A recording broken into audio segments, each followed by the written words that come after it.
Hello, everyone. Welcome to the Anna Lindsay Show, where I am your guest here on Tells. I am here weekly on Mondays at 6 p.m. Central Standard Time. And guys, today I am super excited as always, but today is such a special moment for me because I have Miss Cynthia Horner here. Yes, Miss Cynthia Horner. Yes, by way of satellite. Thank you, Miss Horner, for joining me on my show. Well, thank you for having me. So excited. Am I? You are legendary on so many levels, especially in the world of entertainment and journalism. And I cannot thank you enough for stopping by my studio and being with my audience today. Well, thank you. And it's an honor to be on the show with you. And I'm saying hi to all of your viewers and listeners. Perfect. We have connected through Mr. Game, who is you guys have known each other for a long time in the Right. industry. And Yes, we have. Yes, because Mr. Blassingame, John Blassingame to be exact, yes. is the founder of New Day Associates. And he has published many magazines in the past. He's Mhm. a magazine consultant and he's also a fashion icon. He has various fashion shows. Many people have gotten their careers launched from having been a participant in one of his fashion Mhm. shows. Um, Not only the models, but also the designers have gotten their start. And he's also been very generous in terms of making sure that the winners of some of the competitions have had an opportunity to go to Europe Oh, to visit different fashion houses and show their portfolios. And I think that's very important because I don't know a lot of people that do that. oh. And Mr. Blassingame has always been so supportive of people in the Black media, especially Mhm. me. And he's connected me with different designers over the years and makeup artists and everything. So um, I owe him a debt of gratitude for everything that he has done for me personally and for the different industries. And I share the same sentiment. We are connected today and brought together today is by him. And, again, I share the same sentiments. You do exactly the same thing. You have been working in or been in the industry since, and correct me if I need to be here, 11 years old. Well, yeah, actually, yes. When I was 11 years old, I became the editor of my school newspaper. And prior to that, I was entering different creative writing contests and things of that nature. So by the time I became 11 years old, I really knew how to do this kind of work, especially since I am a voracious reader. I have read most books that are in any library. Wow. Yes. I started reading when I was 3 years old, and I got my first library card when I was five. So at that point, I would check out all these different books, and you would think that a 5 year old would be reading storybooks, which I did read, but I was also reading books that were on grade levels way beyond what I actually was. So, in fact, I ended up skipping over a couple of grades in school, I which see. made me graduate from high school at a very early age. So, when I started my career, like I said, I was the editor of my school newspaper, and I got to interview my principal, and he was new. And I did this great interview with him, and he encouraged me to go into journalism. So by the time I was 14, I was actually writing for real newspapers, Wow. adult newspapers in our community, two of them. I would write stories about what was going on at my school. And then they told me that because I had such great writing skills, if I had any other topics that I'd like to write about, that the newspapers were my home.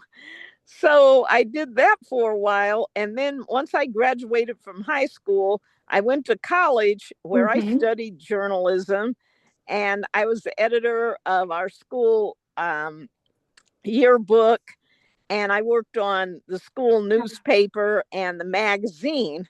So all of that led to me being able to get a job at Right On Magazine at a very, Mm-hmm. very early age. And that was the beginning of my career. And I never left journalism for one day. Oh, You know, wow. sometimes people take a break Mm-hmm. from their career and they do something else. I never actually took a break. I always stayed in magazine journalism. And now, at this stage in my life, my family owns Right On Magazine, the Mm-hmm. publication that I used to work on when I was younger. So the magazine is Black owned. I think that's very important because I think that we as people of color need to be able to have something that we have total control over. And I think that it's important that if you are an entrepreneur, that you should have something of your own, just like you have the Anna Lindsay show. Yes, So ma'am. I figured that I would bring that up since you too are an entrepreneur. Thank you. Yeah. Yeah, So, that and I'll go ahead. Sorry. I want you to continue. Yeah, I really enjoy what I do Mhm. because I could have stopped doing this a long time ago, but I had no Yes. intention of stopping because I have so many stories to tell. Mhm. I know practically every entertainer that has ever been in the business. Yeah. And I formed some really great relationships with some of them, like the Jacksons Mhm. and Prince and New Edition and many others. And I feel that it's my duty to just continue as long as I can to cover these artists. Now, of course, some of these artists have now passed away, like Prince, Micheal Jackson, and his brother Tito, Mhm. but there's still so many stories to tell. And I like to be able to tell the correct stories about Yeah. these entertainers because what happens is when someone becomes really famous, you hear a lot of good about them, but you also hear a lot of negative stories. Right. And you also hear a lot of stories that are absolutely not true Mhm. whatsoever about these people. And I feel that it's my obligation to make sure that the correct information is getting out about these celebrities because I know them personally. A lot of Mhm. these people that are writing about these celebrities, they have never met them before. They might have heard their music, they might like some of their songs a lot. They don't know anything about these people Exactly. whatsoever. And I'm in shock every time I look on social media, especially when I look and I notice different articles about Micheal Jackson, and Mm. I know the information is not true because I've had so much direct exposure to Micheal Jackson. I Yeah. really know what there is to know, Yes. and so he's one celebrity that I intend to correct any negative information. I'm writing a book about my life, and of Okay. course, he'll be in there. And Awesome. at that point, I think I should use some of the space in my book Mhm. to kind of correct the misinformation about him because Micheal Jackson was a really good person. He was a very kind person. He was very generous, not just to me, but people that he didn't even know. Mhm. And I feel that the world needs to know this because Micheal Jackson was the most famous entertainer that we ever had for By Black far. culture, but Yes, not ma'am. even just Black culture, in mainstream culture. Because what he Mhm. did with Thriller, Mhm. no other artist, no matter who it is, out topped um, his contribution to the music industry with Thriller. I mean, the album sold over 100 million copies. It's still selling. Um, People still have an interest in all those different Mhm. songs that were on the Thriller album. He had hit after hit after hit. Sure. Kids everywhere wanted to be like Michael Jackson. Oh, yeah. Everywhere you went back in the 80s, you would see kids wearing a glove or Hmm. glittery socks or maybe a jacket like Yeah. the jacket he had in Beat It. When it's Halloween, Thriller is the major song that you're going to hear during the month of October because um, people are wearing the costumes, celebrating Halloween at different parties, and Thriller is the anthem for that. It is. You're right. Yeah, Yes, ma'am. yeah. So he personally contributed so much to the industry that it's sad for me to know that so many people would try to sometimes tear him down. Now, of course, he has millions and millions of fans, but I do see negative information about him in the media, and sometimes other people have claimed that certain things may have happened that may not have happened, but since he's not here to defend himself, Mhm. it makes it very difficult. But I will always stand by Michael Jackson. He was a great, great friend. And now you can see different pictures of him with me on the internet. Yes. And that actually makes some people feel better because they could see that Michael Jackson really liked me. He's always smiling in the photos, he's always embracing me. There's video on YouTube where Mhm. fans can actually see him holding my hand because I've even had a lot of people try to reach me through social media and say, wow, Michael Jackson was touching you. He was holding your hand. But for me, that was just normal because Yes. I didn't see him as a celebrity. I saw him Mhm. as a regular person. So Mhm. to me, having Michael Jackson hold my hand, it was just like, Yeah. okay, it's just like a friend holding Mhm. my hand or something. I wasn't thinking it's the Michael Jackson that millions and millions of people have admired holding my hand. It was just Michael. And those are Yes. the kind of stories that I plan to tell because, like I said, he was human and nobody is perfect. I'm not perfect. No one is perfect. But he was such a wonderful person that we should still celebrate all of his accomplishments because no one has out topped him. Now, of course, since some people are younger, they didn't grow up knowing Michael Jackson and his legacy the way I did. So, therefore, a lot of people think that there's certain other celebrities whose music they listen to is Yes. much more popular than Michael Jackson, but that's not true. If those particular celebrities actually ran into Michael Jackson somewhere, they would fall down to their knees it paying homage to him, He's the you know, foundation. It's the because I've foundation. I've seen it. I've seen it. I know when Michael Jackson and different celebrities worked on this song, "We Are the World," Oh, yeah. the Yeah. artists that were privileged enough to be part of the Mhm. recording session, they could barely sing their parts. Really? Just so they were just so enthralled with the fact that Michael Jackson was tied in with this song. They could Yeah. barely sing because I, everybody was a fan of his, you mhm. know, and they still are. So in my mind, Michael Jackson is still the top entertainer that we've ever had, and that we owe it to him to promote his legacy Yes. because he did so much for music. He actually changed the face of music For sure. because when his videos for Thriller got to Mhm. be on MTV, MTV.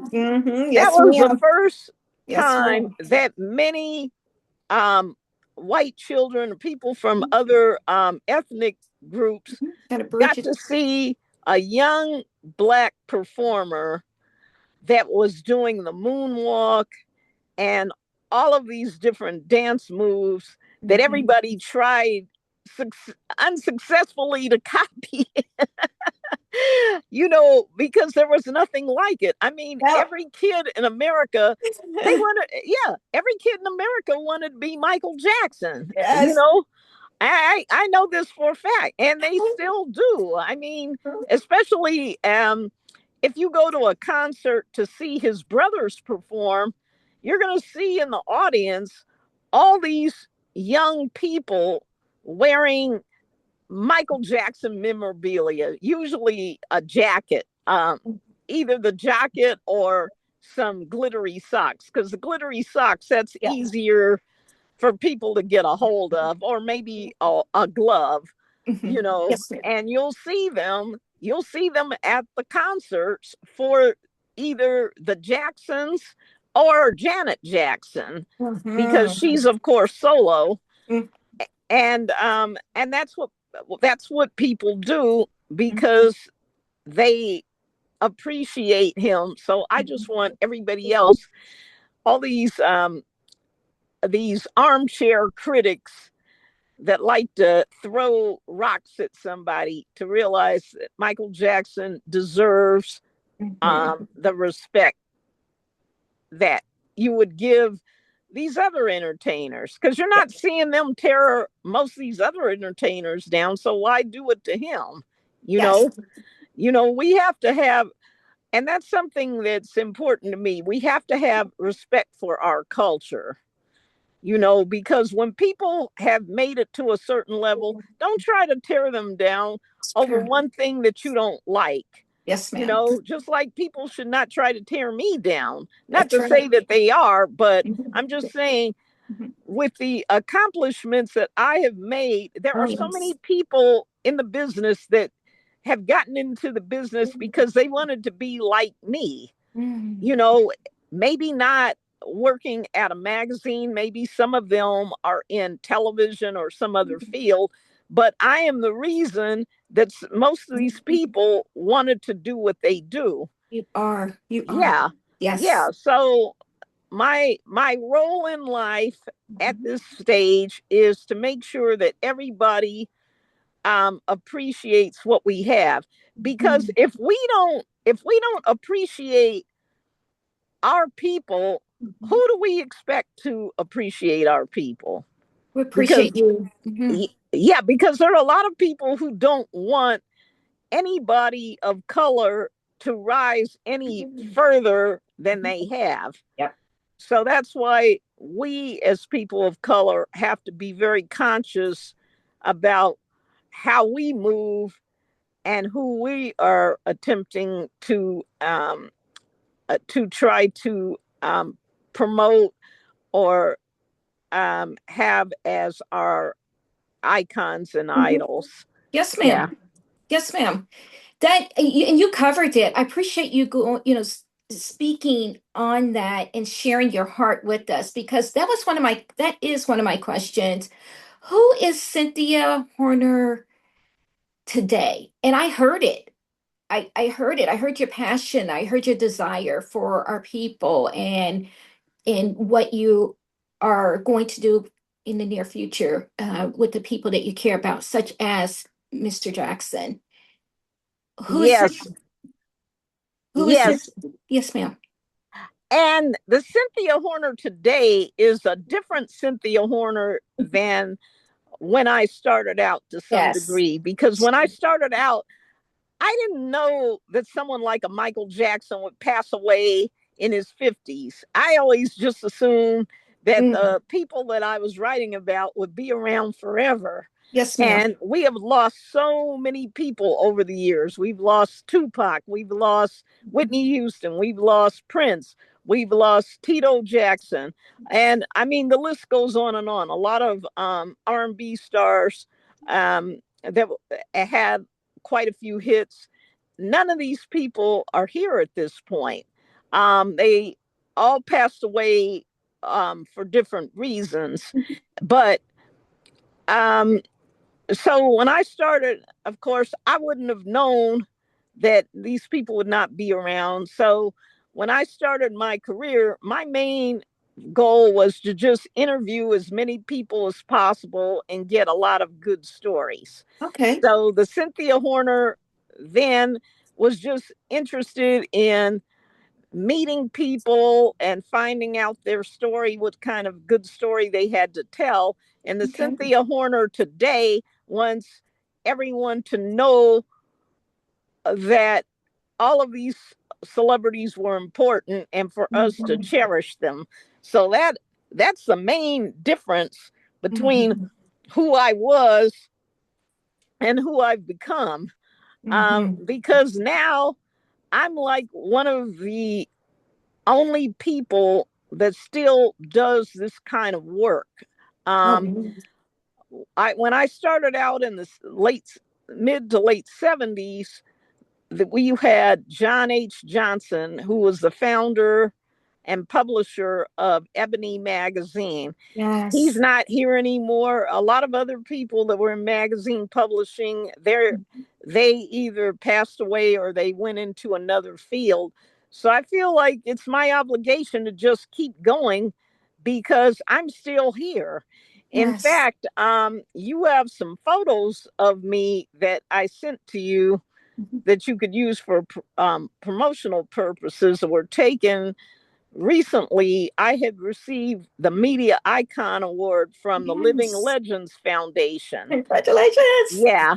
And that was a great moment for me to be appreciated in public by the various people that are in the entertainment industry, specifically music. Yes, ma'am. And it was so exciting because I always told them that I always wanted to be able to be somewhere in public where I could thank everybody for what they did for me over the years. You know, the Yes. people at record companies that were in charge of publicity or promotion or one of those areas. Mhm. And so I got to stand in front of those people because many of them still work in record industry and say thank you to them all. And it really put a smile on their face because I told them that Michael Jackson was probably looking down on me being so proud that here I am I'm going good. from a young person that used to Yes. interview him and spend time at his home with his family and everything to being somebody that was a media icon, you know. Yeah. So it's just funny that my life is gone full circle. And I was so impressed with the Living Legends Foundation. They did a really great job with Mhm. their event.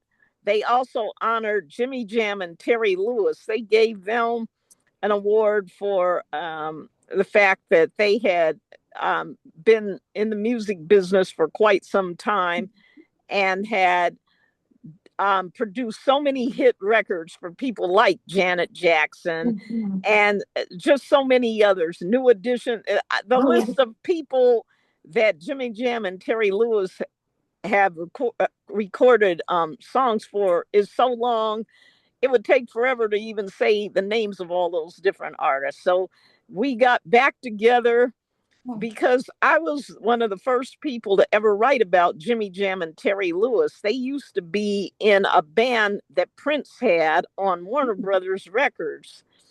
And they actually lost their job being in Prince's band because they had started doing some outside production and they missed a flight to get to a concert they were supposed to do, and he fired them.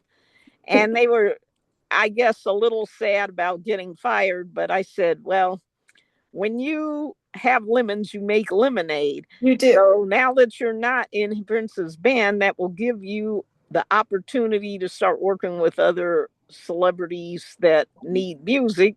And then that led to them eventually meeting people from a record label that Janet Jackson was on, and they wanted Jimmy Jam and Terry Lewis to produce the Control album, which Oh, blossomed her wow. career. Yeah, that album, the Control Mhm. album, was one of the most significant Mhm. albums for a female to come out with, because it was kind of Yes. autobiographical.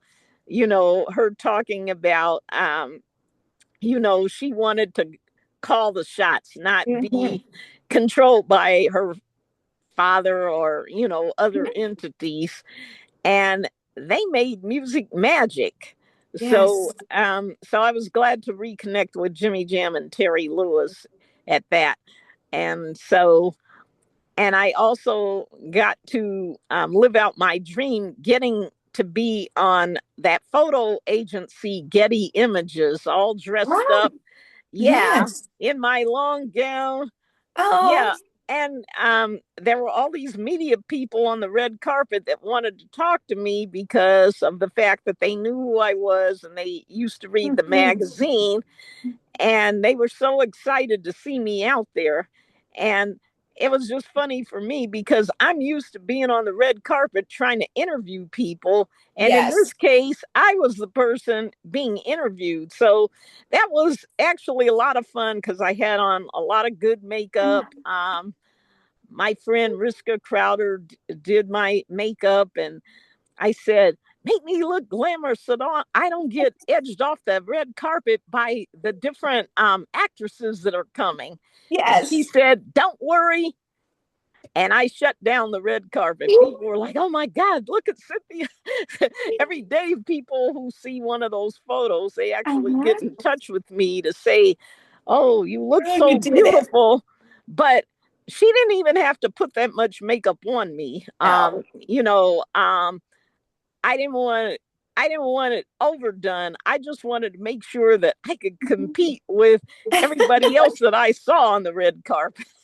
And you are so easy to talk to and to know I'm not going to reveal your age. However, to know that you are still there giving back to us in this way.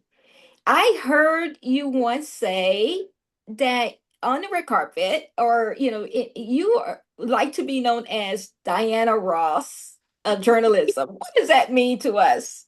Yeah, I Dinah Ross was always an idol of mine. Like, I used to look at her when she was with the Supremes. I would see them on different TV shows, and they always wore these gowns, Mhm. and Yes. they had full makeup and everything because they were with Motown. um they led the standards for everything.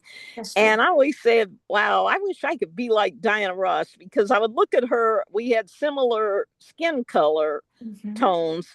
And so I look at pictures of her in Ebony, different other publications that were around way before Right On. And I would see her on shows, those late night talk shows where they would have different celebrities perform. And I was like, wow, we should all want to be like Dinah Ross, because she had a lot of Amazing. poise. Hmm. She always, anything she wore looked good, like a fur jacket, her long gowns, anything. She was just really an icon for style. And I said, one day I've got to meet Diana Ross, and one day I'm going to get to wear makeup, because when I was younger, makeup wasn't what you wore. That wasn't the thing back then. Like, now you're seeing junior high school students with eyelashes and stuff. But back when I was growing up, that was not the thing. Only entertainers had on full makeup with the lashes, wigs, hair pieces, and all of that. And I used to really admire that. And I said, one Yeah. day I'll get to do that too.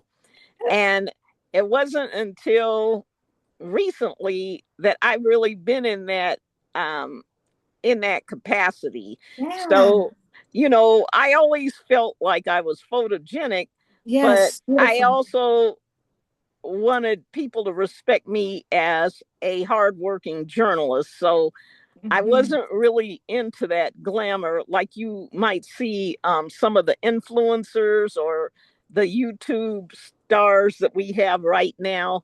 That's what they do. But back in the day, that wasn't what any of us did. So Mhm. I'm just now totally getting into all of that. But you know, and so I did tell a reporter that I wanted to be the Diana Ross of journalism, and now that's starting to spread viral.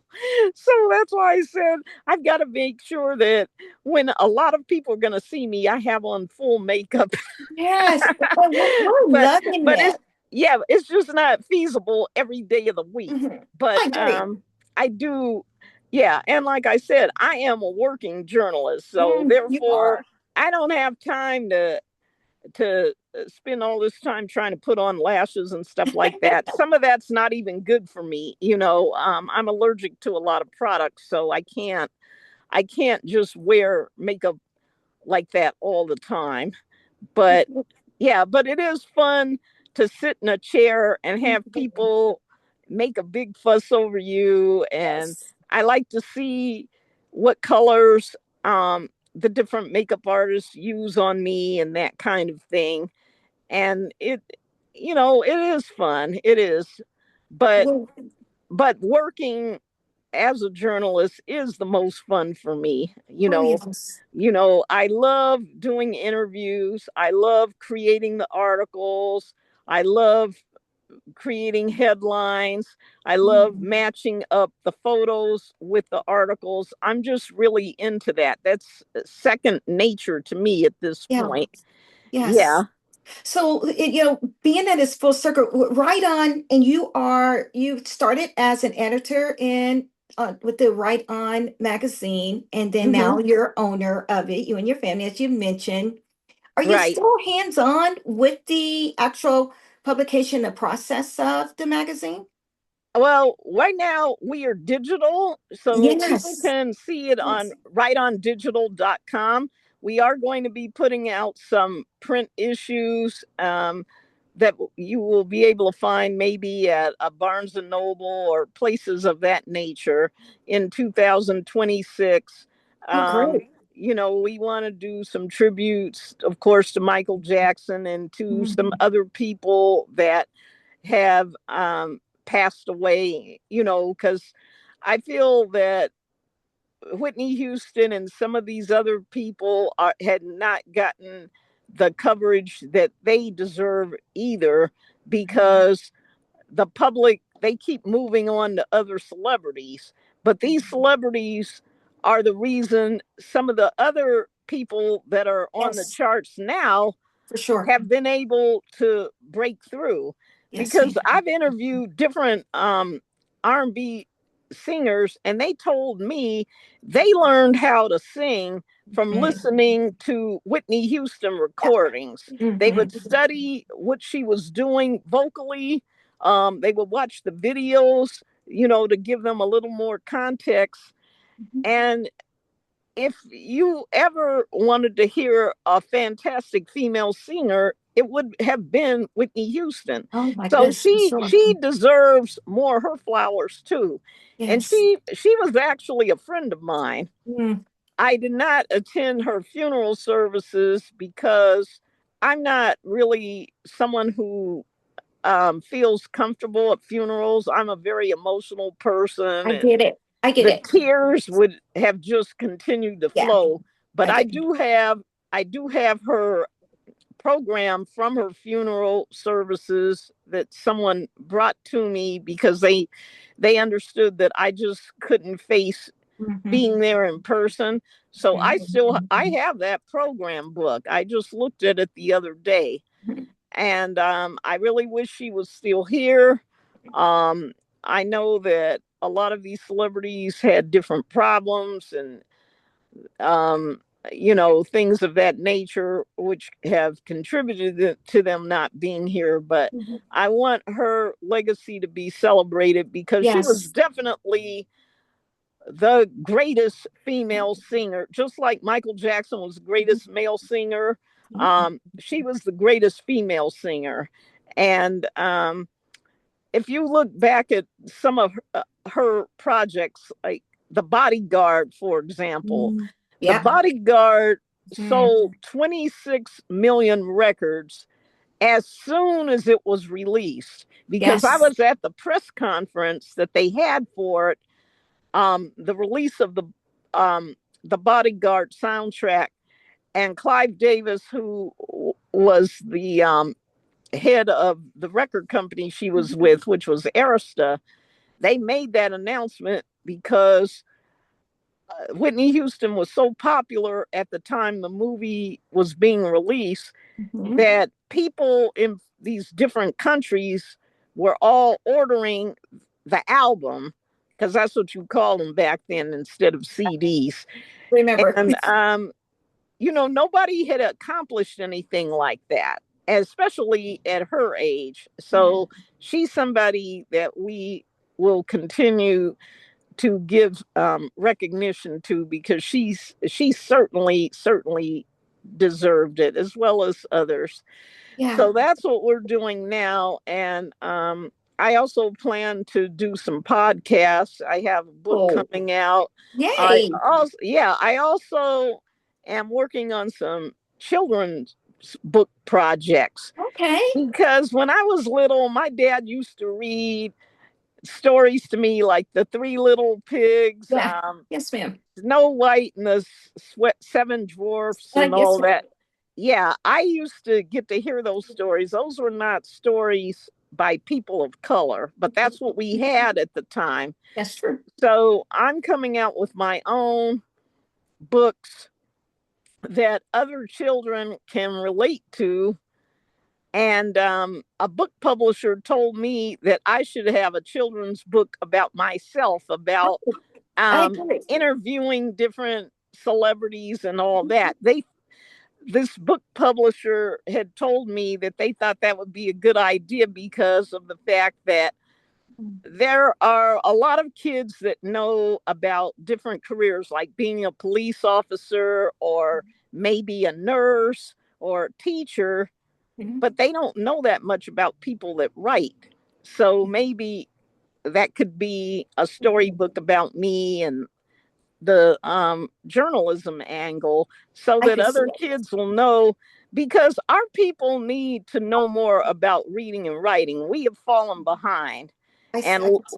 yeah, literacy is extremely important to me. So if I can encourage children to learn to spell better, to appreciate real books, not just hearing a book, but to actually read and learn the words, and to be able to write better. I think that that's my job in life, to make sure that kids understand the importance of literacy, because some people don't have a family structure where they have somebody that can help them with anything like that. So That's true.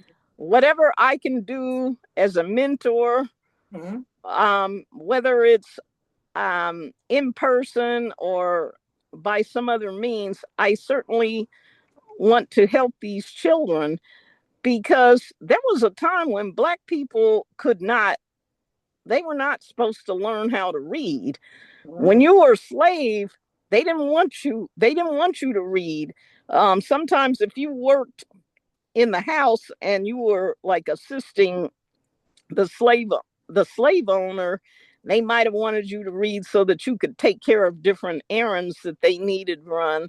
But Yes, ma'am. everybody else, they didn't want them to learn how to read. It was a crime. It was.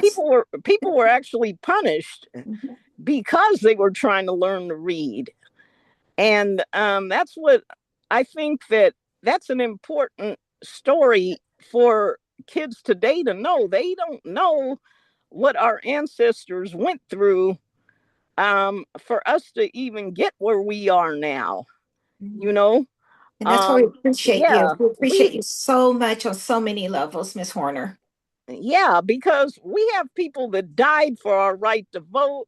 We Yeah. had people who were punished severely and killed in some cases, because they wanted to make sure that we could read, that we could move somewhere where we were more comfortable, where we could have better opportunities for ourselves. Yes. So this is something that all of us need to work on. not just a few of us, but Yes, everybody, especially these days, I agree. because now we see rights being stripped away, um, with voting, with our heritage being memorialized and all of that. So we have to work doubly hard to make sure that we are not erased from culture. Yes, stay present just the way you are. And you don't have to do that, but you are. What you've covered a lot of my questions, and I really appreciate that. As a what would be a gem for us to know today as a journalist? Well, I think that it's important to take the craft seriously and develop sources. Don't just look on social media and say, oh, this is the new story. It may not really be a story. What you're seeing on social media may not even be true. You've got to look deep into what you want to cover. For instance, there are very credible outlets like the New York Times, the Wall Street Journal, CNN. You've got to pay attention to that kind of news because they have different type of reporting that is more responsible and more ethical.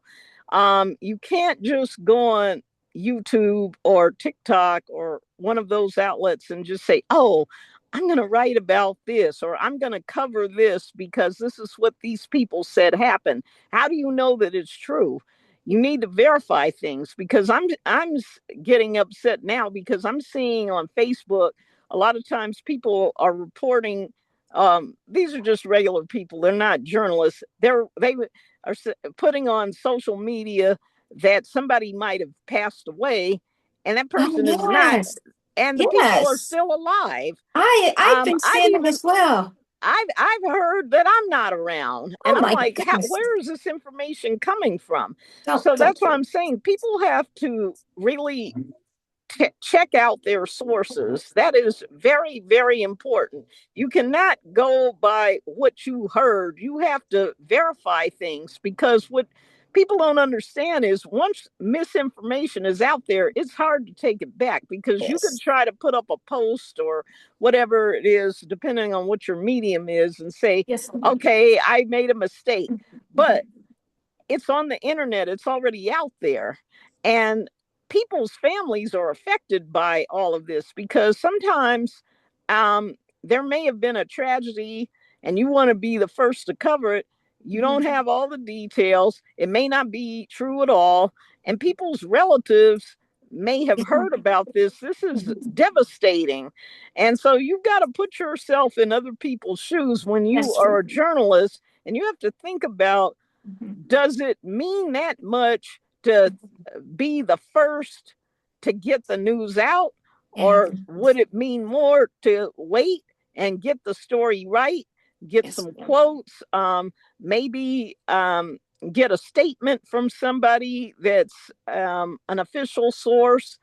Um, do the right thing. That's what I want journalists to do. Do the Oh, that right is thing. amazing. Thank you. Thank Yeah. you. And sometimes it can't be helped because sometimes even the greatest journalists get caught up in something inadvertently and it turns out to be wrong. But at least they have a bigger platform where they can apologize Mhm. or be able to come up with another story and try to even explain why they covered something the way they did at that time and it ended up being wrong. So um, you know, they have that forum. Other people don't have that forum. So once it's out there and it's incorrect, it's just out there. Yeah, be careful about it. Yeah. Thank you. Yeah, Yeah. that's amazing. And something else that I'd like to say as a female, um, don't get caught up in something that a man might have you do. We're seeing a lot of stuff on social media where people have tried to sue entertainers or sue someone they were working with. It might have been someone that may have been their boss. Don't put yourself in those situations. Don't Mm. think that everybody means you good. Okay. A lot of times, I'm hearing about women going to a hotel, they're going into somebody's room, then they Mhm. get sexually assaulted or whatever. Don't put yourself in that situation. I was extremely young when I started out. Mhm. I didn't have a chaperone with me everywhere. Sometimes there might have been a publicist or a manager there. Sometimes there was not. I just had to know to do the right thing and make sure that I was not put in any kind of predicament that would cause me any physical harm Mhm. or anything of that nature. A lot of people are not doing that. They get like, all excited. They figure, Oh. oh, this person invited me to this hotel. They said Mhm. we're going to have a private dinner. We're going to have a lunch. We're going to do this. We're going to do that. And everything is not what it seems to be. There are a lot of very unscrupulous people in this business. So, as a female, you have to protect yourself. And Mhm. that means sometimes you cannot wear the clothes that you want to wear places because it may not be seen appropriate, or you people may misinterpret your motives. Yeah. So make sure that you're professionally dressed. If you have a really nice figure and you like to show off your figure, you can do that elsewhere. You can do that if you're going on a date, if you're going to a party, a club, or some other function. But when you are working, you have to be perceived a certain way, because if you do not um, if you do not seem professional to these people, a lot of them are not going to treat you professionally, even though sexual harassment is something that can Yeah. cause a lawsuit. Some of these guys out here, they'll take the chance. They'll figure, oh, nobody's going to say anything if I do something to her. It'll be my word against hers, and I'm the one that is the big dog. And so you can't assume that everybody's going to treat you the right way. So you have to make sure that you protect yourself, and don't be caught in situations where 20 years later you're going to say, well, on such and such date, this Mhm. person sexually assaulted me or attempted to. Yes, Just ma'am. don't let it happen, Yes, ma'am. because like I said, it never happened to me, and I know I have interviewed thousands of Oh, people. yes, you have. you know Yes, ma'am. um I've had a couple close calls before, but I was able to straighten the situation out before it led to anything really negative, because I pay close attention to people. And sometimes it may not seem like I am, because I'm one of these dreamers. So I sometimes I seem like I'm not really paying attention, but trust me, I am. Mhm. And I'm not going to let anybody do anything that would put me in harm's way or put me in a situation where I'm embarrassed. So that's why when I hear about these different stories that I'm seeing in the media about people, and they say that they've had some trouble out of certain A-list celebrities or whatever, Mhm. I'm actually baffled, because I'm like, wow. And I'll say, well, this never happened to me. This is not going to happen to me. And I think that that's a very good piece of advice, because I'm seeing the way a lot of female journalists move. They think that sometimes if they kind of bend, Mm. that they'll get a good story or whatever. Mhm. You You can don't get have a to. good story Yeah, without compromising your values, I you appreciate know, that. Mhm. and you don't want people in this industry speaking negatively about you. You need to have a good reputation, because Mhm. if your name is really all you have. That's true. That's what I grew It's up with. like, my name is all I have. My name means everything to me. So if that means that I have to walk away from Yeah. certain situations, I'm going to walk away from it, because Cynthia Horner means more than anything in the whole world. And that's the way everybody needs to look at it, but some people don't. So, I felt that it was important to share this since I'm a female Thank speaking to you. another female. Yes. And you can tell without me even naming different celebrities who I'm actually talking about. Because some of these celebrities, they're in the news every day. Even if they haven't done anything recently, it may be something that happened a while back, but people are now talking about it. And I just say, just don't put yourself in that situation. And the same is starting to happen a lot with men, because before it was mainly men doing things to women.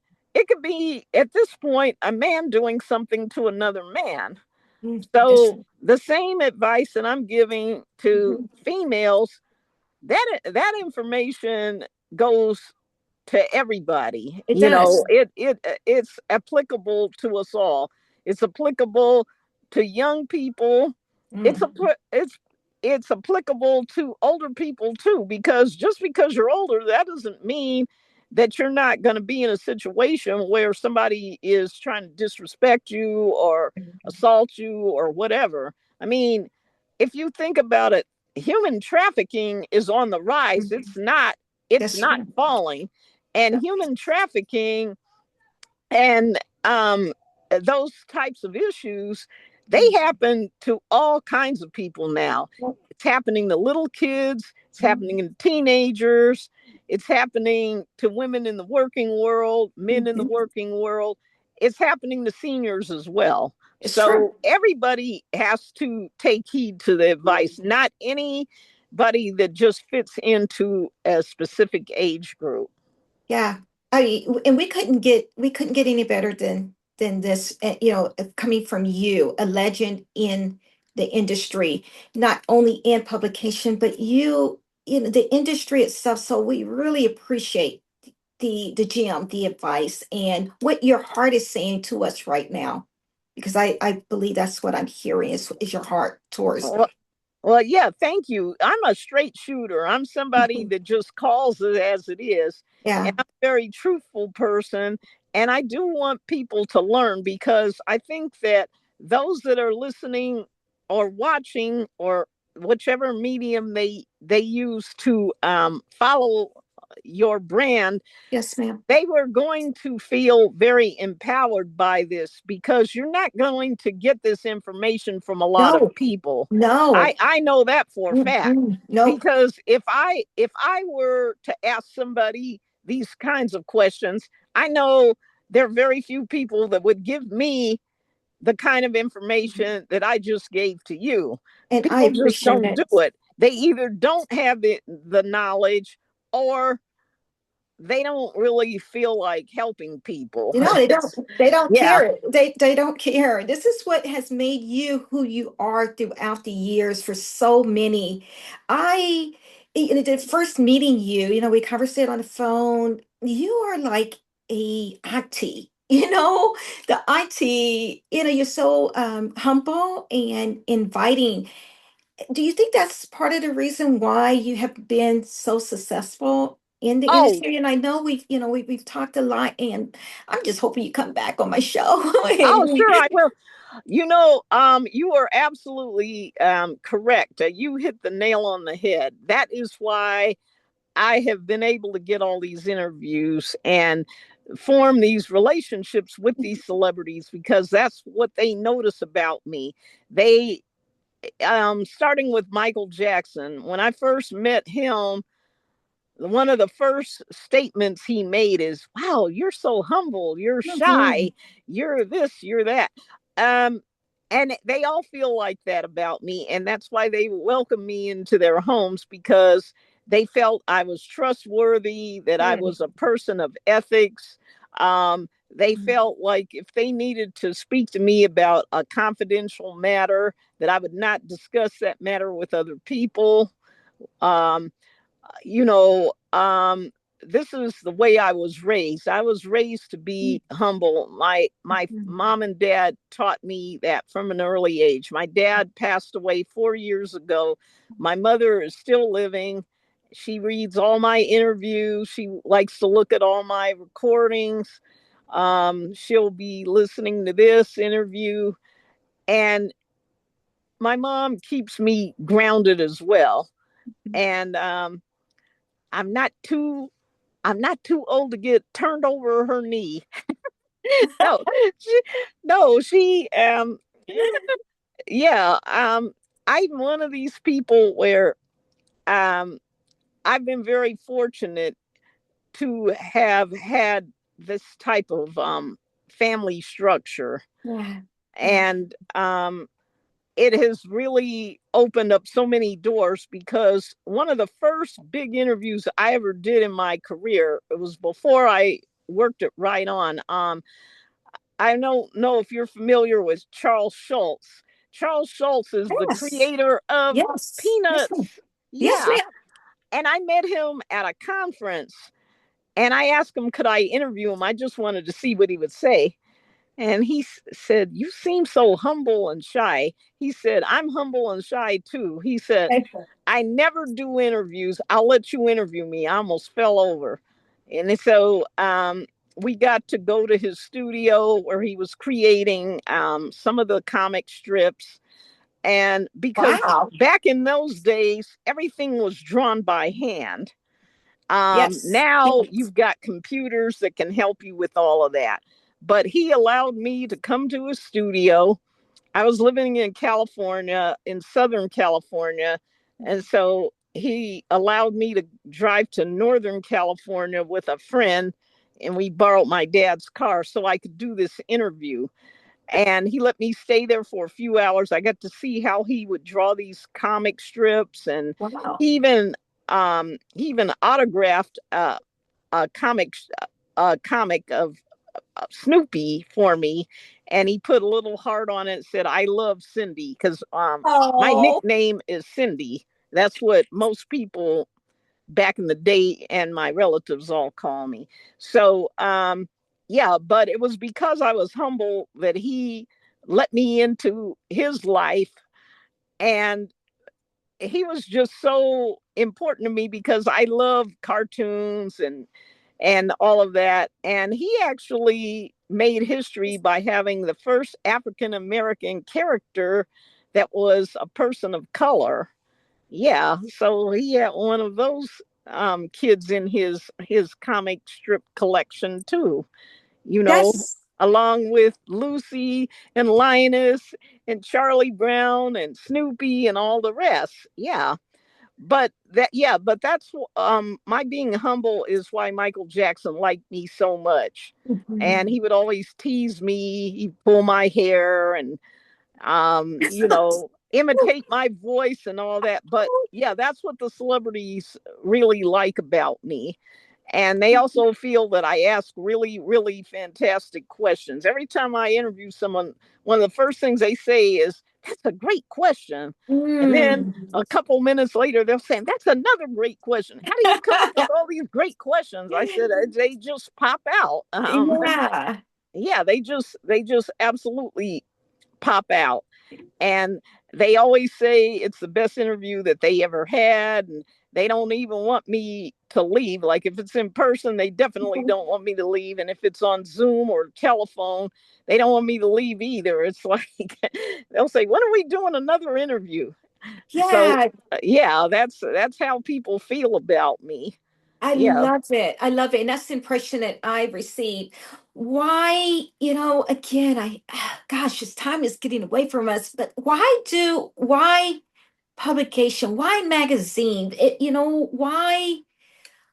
Why magazine? Why publication? Why do so many celebrities, it come to you and came to you in the beginning? Well, one of the reasons is because there weren't a lot of outlets. You have to remember when Right On first got started, that was even before I worked there, you didn't have um, really anything on television. You didn't have black people on shows except for maybe a comedy show that would get canceled after several years. Um, you had Ebony and Jet, but they mainly covered uh, older demographic, you really didn't have anything. You didn't have BET. You had Yes. nothing. You did not have the internet. So we were a go-to destination Mm. for people that wanted coverage about their music projects, or if they were going to be on a television show for a small part, or, Mhm. maybe a film. And the coverage was always positive. We did not tear these people down. We also did a lot of photo sessions with these celebrities, so they got a chance to Yeah. learn what photo sessions were about. And we often supplied the clothing that they wore. Oh, Like if we were doing a big photo session, we would buy a bunch of shirts, and maybe they would just change shirts and they'd still have on like maybe jeans or something like that. I And didn't we know would that. photograph them from the waist up. Mhm. Yeah, I used to be the stylist for the magazine I see. I didn't before. know that. Yeah, before we were able to pay a lot of stylists, or before some of the record companies had large budgets to have their own stylists, we were the stylists. We provided the clothes. We stood there with the photographer while the photo sessions were going on. We did our interviews there. So it was like a one-stop shop. There was so much that these celebrities got out of Right it out of it. that it Mhm. made it made perfect sense for their Yes. managers or their PR people to have them do something with the magazine. Yes. And we also, at the time, we didn't just put out Right On. We had like other publications that we put Mhm. out. So Mhm. if you did a photo session or an interview, you could more than likely appear in multiple Oh, publications at some yeah. point. Yep. So we were just a really great vehicle for these celebrities and Mhm. the handlers that they had, whether it was their publicist, manager, or in some cases it was the parents that controlled the celebrity's career. So we were dealing with these different people that Mhm. would give us access to the celebrities. And because I was trustworthy, I could go to the homes. Mhm. I could do the interviews at people's homes if I needed to. I didn't just Mhm. have to have them come to the office. So I was always going to people's homes, or if they happened to be fortunate enough to get their own TV show, I Mhm. could go to the set. I could sit in the trailer with them Mhm. while they were waiting for their part. Because back in the day, you had to be there the whole time, even if they weren't using you for anything. Yes. Now they can send you an email and say, we only need you on Friday from 10 to 6. But back in those days, they didn't know what they needed people for. So you had to be there the whole time and just sit in a dressing room or a trailer. Yes.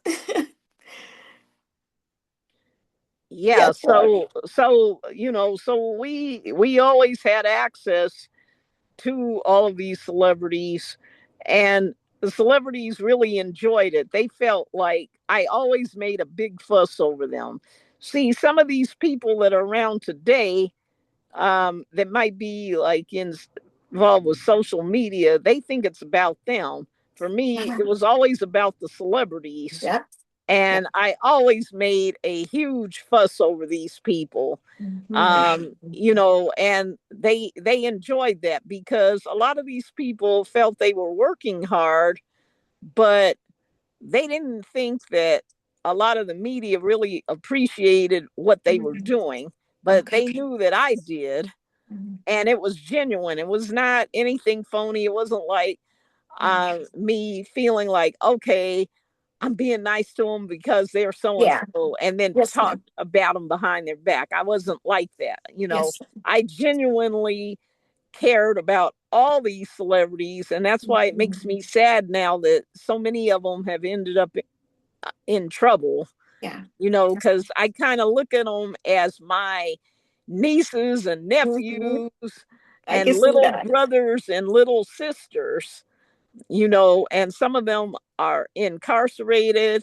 I don't even know when some of them are getting out, if they'll get out, and it makes me sad because I put a lot into these celebrities and I really hate the way some of them got led astray and ended up in legal trouble. Yeah. Yeah, so fast forwarding to now where Rock On is today, it's digital. We want to, we want to make sure that everyone knows that they could go to your website. And I went there and of course, and I love the presentation. You guys are doing an amazing job with it. Well, thank you. And I think you're doing an amazing job with Oh, what you're doing too. And I think that we need to be celebrating you. So at some point, we'll be doing an interview with you as well so that you could talk about the things that you're doing and we could get to know goodness. you better as well. An honor, especially coming from the legendary, Yeah, because the I like to trendsetter. do that. Oh my goodness. I mean, because I think that you have a lot of value with what you're doing with your platform. And like I said, you should be celebrated as well. Thank you. And listening to you, again, we've talked, but sharing this discussion with you a lot it's just reaffirming my heart towards what I feel like I've been called to do here.